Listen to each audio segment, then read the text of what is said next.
Public की खबर में आज बात साइबर क्राइम की। देश भर में साइबर क्राइम के मामले लगातार बढ़ते जा रहे हैं। इससे मध्य प्रदेश और छत्तीसगढ़ भी अछूता नहीं है। खासकर राजधानी भोपाल और रायपुर साइबर ठगों के निशाने पर है। हम आपको 4 तस्वीरें दिखाएंगे जिसमें आप देखेंगे कि बीते दिनों में कितने अपराध हुए हैं। तो रायपुर की तस्वीरें आप देख सकते हैं, राजधानी भोपाल की तस्वीरें आप देख सकते हैं। ये महज 4 तस्वीरें हैं, लेकिन लगातार हम देख रहे हैं कि साइबर अपराध के मामले बढ़ते जा रहे हैं। राजधानी रायपुर में एक महिला से 58 लाख रुपए की ठगी हुई है। 72 घंटे तक डिजिटल अरेस्ट रहने के बाद महिला ने शिकायत की है, तो पुलिस ने आरोपी को अरेस्ट कर लिया है और करीब 9.5 लाख रुपए, जी हाँ 9.5 लाख रुपए कैश पुलिस ने फिलहाल रिकवर किया है। वहीं रायपुर में ही महिला डॉक्टर को डिजिटल अरेस्ट कर 5 लाख की धोखाधड़ी का शिकार बनाया गया। आरोपियों ने सेंट्रल क्राइम ब्रांच नागपुर का अधिकारी बनकर ठगी की वारदात को अंजाम दिया। इधर राजधानी भोपाल का भी हाल कुछ ऐसा ही है, जहां साइबर ठगों ने प्राइवेट टेलीकॉम कंपनी के इंजीनियर को, सोचिए इंजीनियर को 6 घंटे तक डिजिटल कैद रखा, कॉल किया, उसे जो है बैठा कर रखा और उसके बाद जब इंजीनियर को समझ आया मेरे साथ ठगी हो रही है, फिर उसने ईओडब्ल्यू का अधिकारी बनकर उसके साथ फ्रॉड किया, फिर उसने शिकायत दर्ज की। तो बीते दिनों भोपाल में ही पहली बार किसी डिजिटल अरेस्ट में फंसे शख्स को बचाया गया। 6 घंटे के अरेस्ट में उसकी पर्सनल डिटेल्स जानने की भी कोशिश हुई।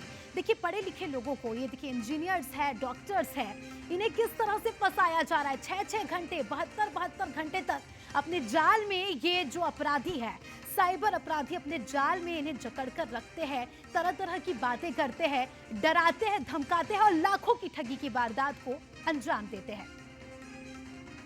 तो देखिए ये तो महज 2 राजधानी के कुछ आंकड़े आपको बताए, लेकिन साइबर फ्रॉड का जाल कितना बड़ा हो सकता है इसका अंदाजा भी आप नहीं लगा सकते। हम आपको एक आंकड़े के जरिए बताते हैं कि देश भर में कितने मामले हर दिन, हर साल सामने आ रहे हैं और ये आंकड़े सुनकर आप भी चौंक जाएंगे। तो देखिए बच के रहना बहुत जरूरी है, इसलिए आंकड़े आप देख सकते हैं स्क्रीन पर ग्राफिक्स के जरिए। हर महीने औसत 214 करोड़ का फ्रॉड हमारे देश में होता है। Cambodia, Myanmar, Vietnam, Laos, Thailand जैसे कई सारे ऐसे देश हैं जहां पर इसी तरह का फ्रॉड होता है। अक्टूबर तक की बात करें तो अक्टूबर तक डिजिटल अरेस्ट के 92,334 केस हेल्पलाइन 1930 पर हर महीने 55 से 60,000 कॉल आ रहे हैं। ये तो देखिए रिकॉर्डेड केसेस हैं, ये वो केसेस हैं जिनकी शिकायत की गई है। और भी ऐसे कई सारे मामले हैं जिसमें लोग डर जाते हैं, शिकायत नहीं करते हैं और डर के इस तरह के फ्रॉड का शिकार हो जाते हैं। तो देखिए लगातार साइबर क्राइम के आंकड़े जिस हिसाब से बढ़ रहे हैं, ऐसे में चिंता का विषय तो है ही। और बंसल न्यूज आपको हमेशा इस तरह के मुद्दों से रूबरू कराता है जिससे आप भी जो है वाकिफ हो जाए, आप भी सतर्क हो जाए। आज हमारे साथ चर्चा के लिए कुछ खास मेहमान जुड़े हैं जो कि साइबर क्राइम के मुद्दे पर हमारे साथ कुछ जानकारी साझा करेंगे, हमें कुछ टिप्स देंगे। हमारे साथ हरिनारायण चारी मिश्र जी जुड़ चुके हैं जो कि भोपाल पुलिस कमिश्नर हैं, हर्षवर्धन बर्वे जी जो कि साइबर एक्सपर्ट है और शरद द्विवेदी जी हमारे न्यूज हेड हमारे साथ जुड़ चुके हैं। सभी मेहमानों का बहुत बहुत स्वागत है। सबसे पहले हरिनारायण चारी जी आपके पास आऊंगी। लगातार सर साइबर अपराध के केसेस बढ़ते जा रहे हैं। राजधानी भोपाल की बात करें, जो आंकड़े सामने आ रहे हैं वाकई डराने वाले कि किस तरह से पढ़े लिखे लोग, शिक्षित वर्ग के लोग इसका शिकार हो रहे हैं। तो ऐसे में क्या पुलिस के लिए भी एक बड़ा चैलेंज है?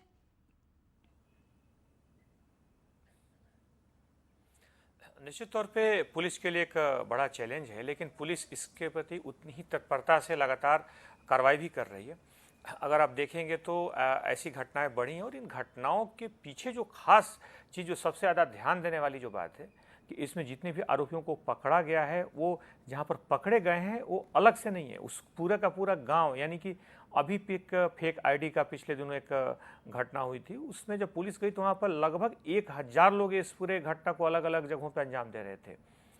अभी पिछले दिनों हम लोगों ने कुछ अलग अलग जगहों पे ऐसी टीमें भेजी थी, तो उस पूरे जिले में 15 से 20 हजार लोग अलग अलग गांव में इस तरह की घटनाओं में वहाँ के पुलिस अधिकारियों से जानकारी मिली कि इस तरह के लोग इन अपराधों को कर रहे हैं। जब अपराधियों की संख्या इतनी ज़्यादा हो तो निश्चित तौर पर ये समस्या काफ़ी भयावह है। लेकिन यह है कि अगर हम सावधान रहें, अगर सतर्क रहें, अगर किसी भी तरह के तत्कालिक हम किसी के लोभ में ना आए, दबाव में ना आए, तो हम इन घटनाओं से बच सकते हैं। जैसे हम इसको इस तरह समझ सकते हैं कि जैसे कि अगर चारों तरफ अगर कांटे फैले हों तो हम बजाय एक एक कांटे को निकालने के हम अच्छे मजबूत जूते पहन के निकलें, बजाय कि एक एक कांटों को निकाल पाए। तो हमें जो अलर्टनेस है, जो सावधानी की बात है, वो बहुत महत्वपूर्ण है।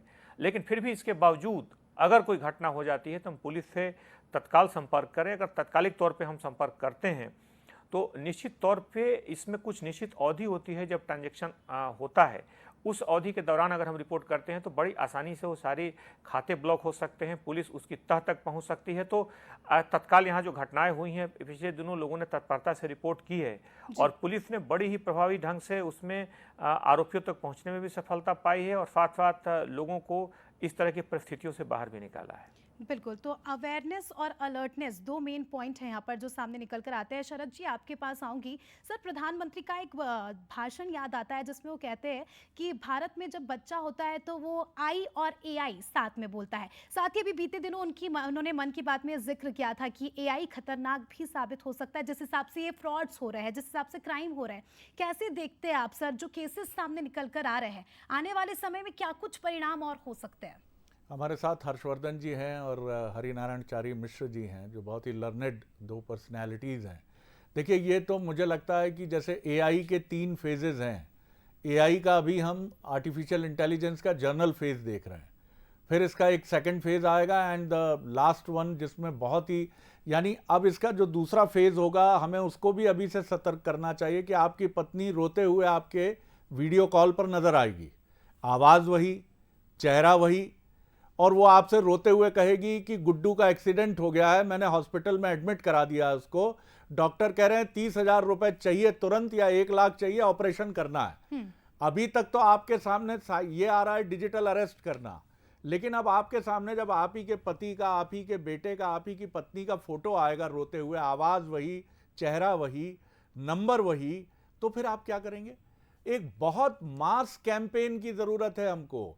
बैंक जब हमको पासबुक दे तो सिगरेट की तरह उस पर लिखा होना चाहिए कि कोई भी बैंक आपसे ये पूछताछ नहीं करता। मोबाइल जब आप खरीदें तो उस मोबाइल का सबसे पहला मैसेज कंपनी की तरफ से ये होना चाहिए, ऑडियो, वीडियो और टेक्स्ट मैसेज, कि इस तरह के फ्रॉड से आप सावधान रहिए। जितने भी फाइनेंशियल इंस्टीट्यूशंस हैं, वो सारे इंस्टीट्यूशंस स्टेटरी वार्निंग की तरह, वैधानिक चेतावनी की तरह इस चीज़ को फैला दें। रेडियो, दूरदर्शन, निजी टेलीविजन चैनल, अखबार, इन सब को सामूहिक रूप से सरकार को जोड़कर एक मास कैंपेन शुरू करना पड़ेगा, क्योंकि भारत में क्रांति तो हो गई और कोरोना ने इस क्रांति को बहुत आगे बढ़ा दिया, लेकिन लोग अभी डिजिटल लिटरेसी या एआई लिटरेसी की तरफ नहीं बढ़े। डिजिटल लिटरेसी तो फिर भी कह लूंगा मैं कि हो गई है, लेकिन आर्टिफिशियल इंटेलिजेंस को लेकर उनकी साक्षरता बहुत कमजोर है। बहुत काम करने की जरूरत है, नहीं तो ये पुलिस के लिए तो सरदर्द बनेगा ही। समाज के वो लोग जिनके पास मोबाइल हैं, कंप्यूटर्स हैं, लेकिन वो उसका पूरा इस्तेमाल ठीक से नहीं समझते, एआई को नहीं समझते, उनके लिए बहुत बड़ा ये आर्थिक आघात करने वाला सिस्टम है।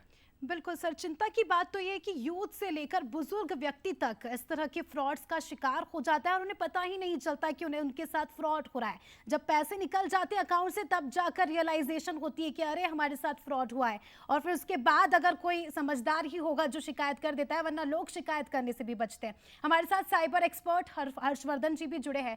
हर्षवर्धन जी, आपसे समझना चाहूंगी, जब हम साइबर क्राइम की बात करते हैं तो एक और टर्म जिस पर हमें फोकस करना चाहिए, साइबर सिक्योरिटी, उसको लेकर भी कहीं ना कहीं समाज में लोगों में समझ कम नजर आ रही है और उसी का नतीजा हम देख रहे हैं, आंकड़े सामने आ रहे हैं। तो मैं चाहूंगी कि आप हमारे दर्शकों को थोड़ा सा साइबर क्राइम के बारे में भी और अच्छे से बताएं और साइबर सिक्योरिटी के बारे में भी बताएं। जी, पहले तो सभी को नमस्ते और धन्यवाद बंसल न्यूज का कि वो इस अवेयरनेस के रूप में इस बात को सभी तक पहुंचाने का काम कर रहे हैं। रोटी, कपड़ा और मकान, पहले ये हमारी 3 मूलभूत सुविधाएं जरूरतें हुआ करती थी, लेकिन उसमें अब एक और चीज जुड़ गई है, वो है इंटरनेट। इंटरनेट के 2 सिक्के के 2 पहलू हैं, एक अच्छा जो हम सब जान रहे हैं और एक बुरा जिसके बारे में हम आज बात कर रहे हैं। देखिए, जितनी भी तरीके से जो फ्रॉड हो रहे हैं इंटरनेट पे, उसको अगर हम उसका जिस्ट निकालेंगे तो वो it comes down to 2 points. पहला, लैक ऑफ टेक्निकल अवेयरनेस, दूसरा लैक ऑफ लीगल अवेयरनेस। हम अगर डिजिटल अरेस्ट की अगर बात करें तो आपको ये चीज समझनी होगी कि वे हमारे जो भी ठग हैं वो हमारे डर का फायदा उठा रहे हैं कि फला फला व्यक्ति का एक्सीडेंट हो गया या अपने ही बच्चे का कोई ऐसा केस बता देते हैं कि आपके बच्चे ने ये गलत काम किया है और सामने वर्दी में पुलिस ऑफिसर बैठे रहते हैं। अब इसमें हमें जो बहुत ही बेसिक सी चीज करनी है, टेक्निकल अवेयरनेस के साथ साथ में लीगल अवेयरनेस। अगर गलती से कोई ऐसी चीज होती भी है, तो पुलिस का ये प्रोटोकॉल नहीं है कि वो वीडियो कॉल पर आपको ये इन्फॉर्म करे कि ऐसा फला फला चीज हुई है। बकायदा पुलिस ऑफिसर्स आपके घर आते हैं या जो भी एक प्रोटोकॉल फॉलो होता है वो होता है। वीडियो कॉल पर कभी ऐसी चीज नहीं होती। हम्म। डिजिटल अरेस्ट की जहां तक हम बात करें तो डिजिटल अरेस्ट में जो ठग हैं वो आपको आपकी स्क्रीन से हिलने नहीं देते हैं। वो आपको पानी नहीं पीने देते हैं, वो आपको उठ के बाथरूम तक भी नहीं जाने देते हैं। उस उनका इंटेंशन वो दबाव बनाने का होता है कि किसी भी तरीके से इस व्यक्ति अगर ये उठ के स्क्रीन के सामने से चला गया और इसने किसी से बात कर ली, तो हमारा जो पूरा भांडा है वो फूट जाएगा। और जो कि अभी भोपाल के अरेरा कॉलोनी में जो हुआ, ये एक जीवंत उदाहरण है कि हम अगर थोड़ा सा अवेयरनेस रखेंगे, तो हम किसी भी तरीके से इस जो प्रपंच फैल चुका है, पूरा ये डिजिटल प्रपंच, इसमें हम नहीं पड़ेंगे। साथ ही अगर हम साइबर सिक्योरिटी की बात करें, तो हमें सबसे पहले ये चीज समझनी होगी कि जो बार बार जैसे आदरणीय शरद जी ने ये कहा भी कि बैंक्स को और जो हमारे सेलफोन ऑपरेटर्स हैं उनको ये बताना पड़ेगा कि हम किसी भी तरीके से ओटीपी नहीं देते हैं। मैं इस बात को बताना चाहता हूं कि जब सेलफोन्स नहीं थे, तब भी अलग तरीके से ये फ्रॉड कर रहे थे। हम सभी ने स्पेशल 26 देखी है। ये इस तरीके का ही फ्रॉड है जो अब डिजिटल माध्यम से हो रहा है। घर की घंटी बज रही है, फर्जी पुलिस ऑफिसर्स नहीं है, लेकिन अब फोन की घंटी बज रही है और सामने फर्जी पुलिस ऑफिसर्स बैठकर आपके डर का फायदा उठा रहे हैं। ये बात हमें समझनी होगी कि अगर हम थोड़ा सा विश्वास हमारे पुलिस प्रशासन पर अगर रखेंगे कि वे इस तरीके से काम नहीं करते हैं, तो ये डिजिटल अरेस्ट का पूरा जो ये इनका जो खेल चल रहा है, ये अपने आप धराशायी हो जाएगा। बिल्कुल बिल्कुल। हरिनारायण जी, दो बातें यहाँ पर सामने निकल कर आती है, एक डर और एक विश्वास। जब डर बढ़ जाता है तो विश्वास कम हो जाता है। ऐसे में हमें लगता है कि पुलिस को और जो पब्लिक है, देखिए पुलिस का काम होता है पब्लिक की रक्षा करना, तो ऐसे में आपको नहीं लगता कि पुलिस को एक पॉजिटिव रिलेशन बनाने की ज़रूरत है पब्लिक से? क्योंकि डर के मारे ही लोग 6-6 घंटे 7-7 घंटे बैठे रहते हैं और भी फेक कॉल के सामने। तो क्या आने वाले समय में आप ऐसा कुछ काम करने वाले हैं जिससे एक पुलिस और पब्लिक के बीच पॉजिटिव रिलेशन बने?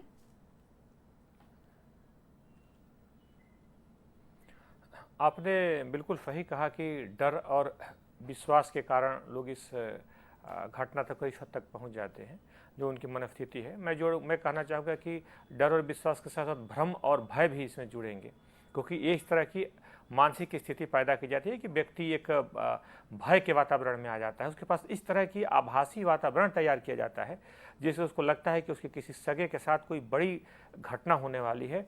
और प्रथम दृष्टया व्यक्ति प्रारंभिक तौर पर इस घटना को तस्दीक करने की कोशिश भी करता है। जैसे उसके पास जो नंबर्स आते हैं, जो आम व्यक्ति है पहले उसको ट्रू कॉलर या इस तरह के जो दूसरे सॉफ्टवेयर है उसमें डाल करके कोशिश करता है इन एप्लीकेशंस में कि किसके नंबर से कॉल आ रहा है, कि कहाँ पे जानकारी है। तो प्राइमा फेसी वो लोग पहले से ही उस नंबर को किसी लॉ इन्फोर्समेंट एजेंसी की किसी एजेंसी के नाम से सेव करके रखते हैं। तो व्यक्ति को लगता है कि शायद ये व्यक्ति सही है।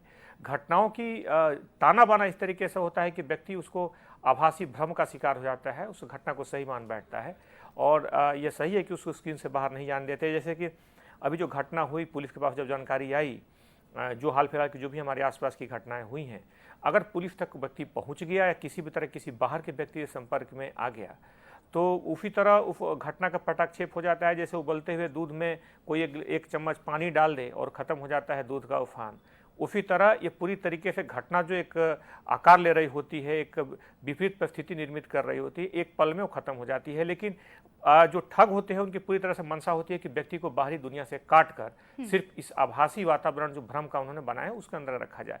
तो इसमें आवश्यक है कि ऐसी जैसा कि बार बार ये बात दोहराई जा रही है कि इस तरह से कोई भी बैंकिंग संस्थान हो गया, कोई भी व्यक्ति, कोई भी एजेंसी, कोई भी लॉ इन्फोर्समेंट एजेंसी कभी भी इस तरीके से आभासी तरीके से फ़ोन से, मोबाइल कॉल से, वीडियो कॉल से कभी किसी की तस्दीक नहीं करती। और दूसरा, जब वीडियो कॉल पे देखते हैं कि कोई अभी जो घटना हुई थी भोपाल में, जिसमें एक व्यक्ति पुलिस के ड्रेस में बैठा था, एक व्यक्ति किसी वकील के ड्रेस में बैठा था, तो ये सारी चीज़ें व्यक्ति को मानसिक रूप से दबाव में लाने के लिए तत्कालिक तौर पर होती हैं।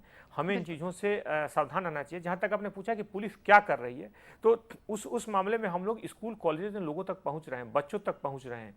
जहाँ भी पुलिस के अभी कार्यक्रम हो रहे हैं, जहाँ भी पुलिस के संस्थानों में जा रही है, लोगों को खासतौर पे उसकी जो लिटरेसी है, खासतौर पे जो डिजिटल लिटरेसी की बात हो रही है, इस तरह की घटनाओं के, इस तरह के आगत जो घटनाएं हैं, संभावित जो चीज़ें, उन सभी के बारे में पुलिस लगातार बात कर रही है, लोगों को जागरूक कर रही है, बच्चों को जागरूक कर रही है। पब्लिक के जो भी इस तरह के कार्यक्रम होते हैं, जो पुलिस के उन समितियों में, उन जगहों तक पहुंच के पुलिस जागरूकता फैलाने की कोशिश कर रही है। और पूरी कोशिश है कि इस तरीके से, चाहे आपका भी जो एक माध्यम है, यही माध्यम है कि लोगों तक ये बात पहुँचे और लोग इस तरह के खतरों से सावधान रहें, क्योंकि खतरे का स्वरूप इतना व्यापक हो गया है। प्राथमिकता भी रहती है कि इस तरह के मुद्दों को ज़्यादा से ज़्यादा हम प्राथमिकता दें, लोगों को बताएं, जागरूक करें। और आपके जैसे सीनियर जब आते हैं तो वाकई लोगों में भी जागरूकता आती है, कॉन्फिडेंस आता है। शरद जी, अब आपसे समझूंगी इस पूरे एस्पेक्ट का साइकोलॉजिकल फैक्टर क्या होता है सर? देखिए, ये जो आंकड़े हमने देखे तो रिकॉर्डेड आंकड़े हैं जिनकी शिकायत हुई है, लेकिन आज भी हमारे समाज में ऐसे कई लोग हैं जिन्हें शर्म आ जाती है, जो डर जाते हैं और शिकायत तक नहीं करते। और ना जाने कितने ऐसे लोग हैं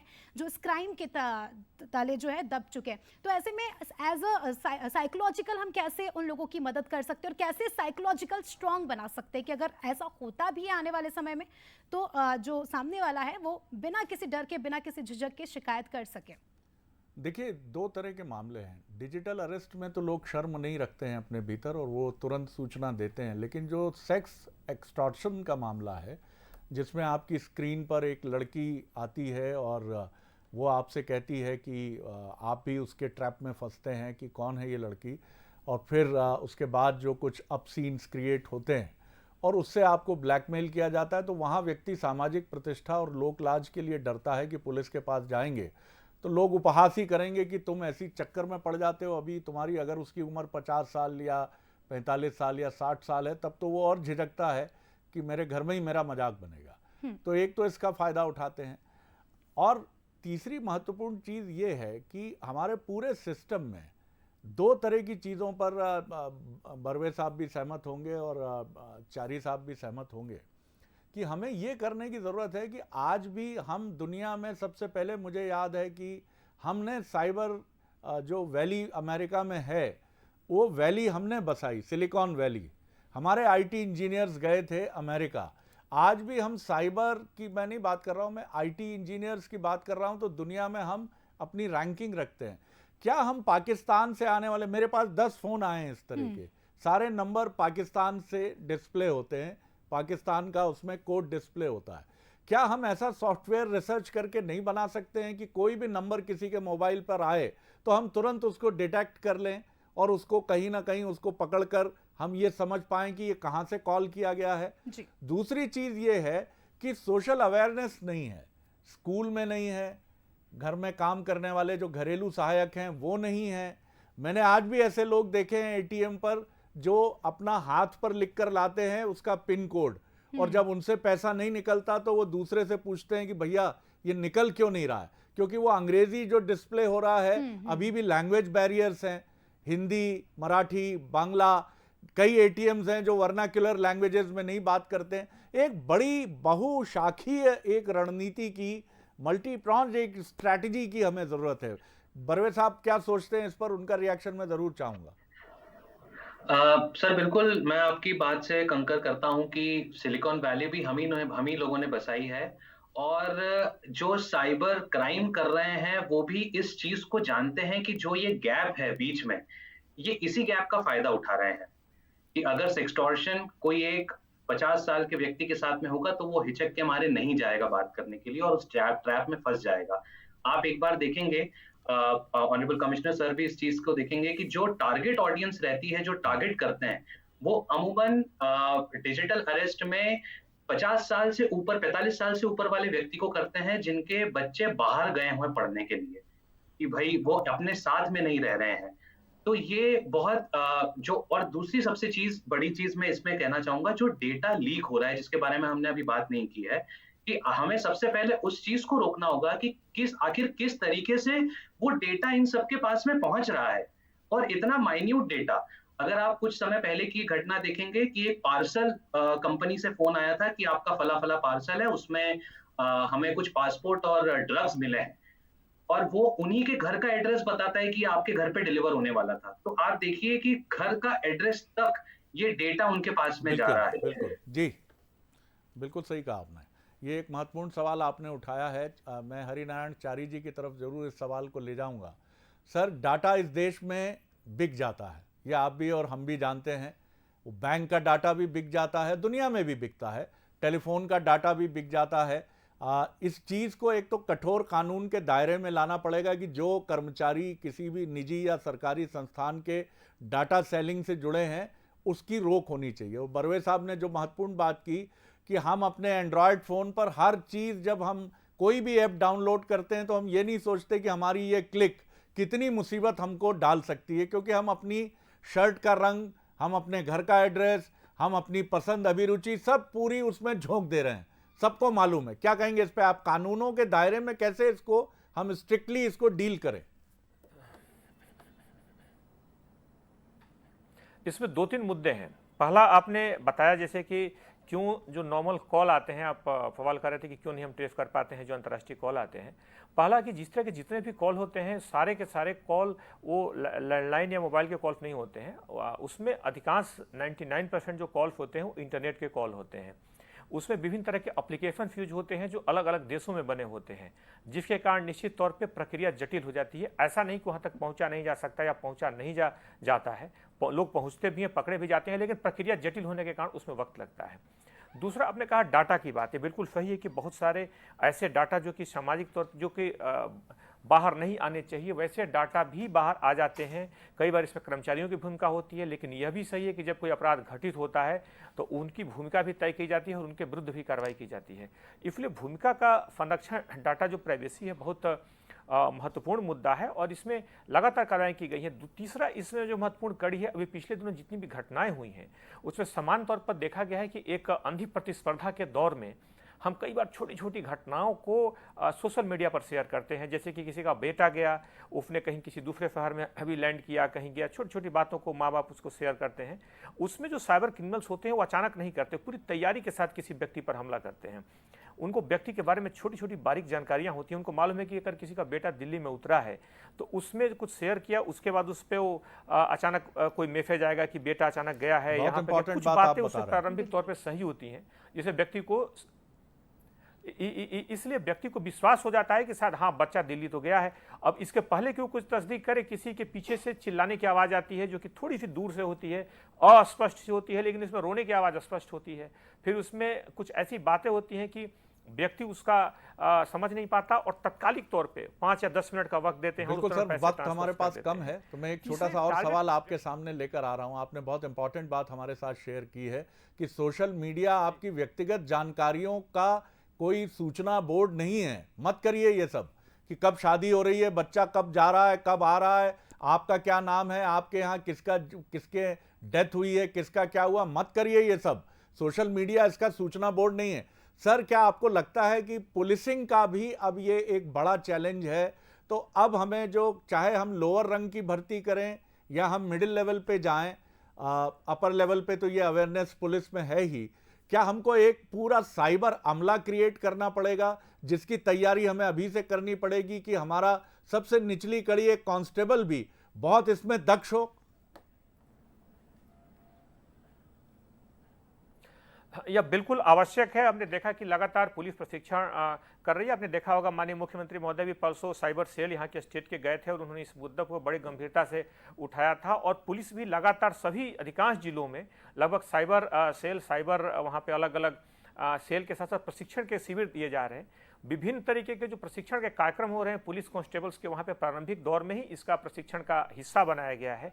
और पुलिस जब लोगों के बीच जा रही है, खासतौर पे किसी भी तरह के कार्यक्रम में या प्रोएक्टिव पुलिसिंग के जो विभिन्न तरह के कार्यक्रम होते हैं उनमें भी जाकर के साइबर में स्कूल कॉलेजेस से लेकर लोगों तक पहुँच करके पुलिस की कार्य पद्धति का एक अनिवार्य हिस्सा हो गया है। इसलिए एक सामूहिक बोध से, सामूहिक जागरूकता से इसकी जो भय है, इसके जो संभावित खतरा है, उसको हम न्यूनतम कर सकते हैं। ये आवश्यक है और पुलिस उसके लिए लगातार सक्रियता से काम कर रही है। बिल्कुल सही कहा आपने, और स्लोगन यही है कि डरना नहीं, समझना होगा, हमको साइबर क्राइम से बचना होगा। ओवर टू यू अस्मिता।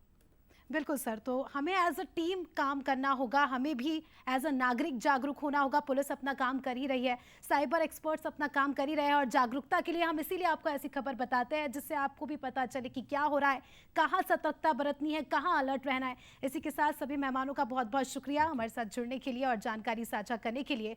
तो देखिए, साइबर क्राइम से बचने के तरीके बहुत अलग है, लेकिन सबसे पहले सतर्कता, अलर्टनेस, जागरूकता, क्योंकि आप सतर्क रहेंगे तो इस तरह की चीजों से बचेंगे और अपने आसपास वालों में भी एक मैसेज पहुंचेगा और उनको भी आप शिक्षित कर पाएंगे।